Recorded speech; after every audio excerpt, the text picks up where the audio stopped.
With the campaign in Libya now seen as mission accomplished, the British Prime Minister has turned his attention to Somalia. David Cameron plans a summit in February to discuss what to do about what he calls a failed state. In Britain's secret services have named it the new training ground for terrorists. RT's Laura Smith explains why London sees Somalia as a threat.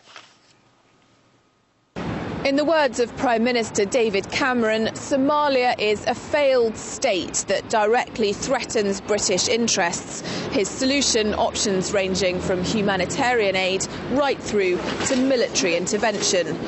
Reports suggest that in the new year, following the perceived success of the Libyan campaign in government circles, Somalia could be the next target for UK forces.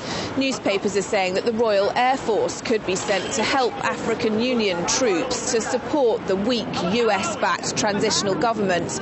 Equipment and money are the main donations, despite a tough economic situation at home. There are around 100,000 Somalis living in the UK, making up one of the largest Muslim groups. According to MI5, Somalia is the latest terrorist training ground where British residents from a variety of backgrounds, Pakistan, Bangladesh, Yemen, go to study jihad. The risk is that they then come back to the UK and carry out terrorist attacks. There's also the threat of piracy and the kidnapping of aid workers and tourists. But crucially, Somalia also has vast oil and gas reserves and other natural resources, including uranium, which the US and other countries have had their eye on for years.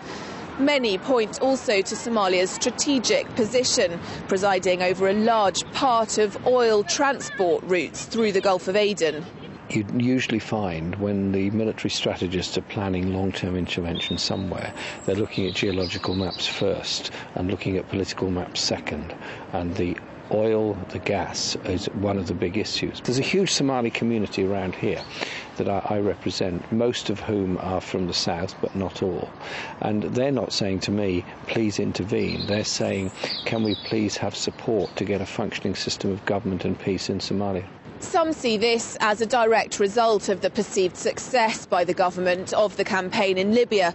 Operation El Army to oust Gaddafi, successful. Next stop, Somalia.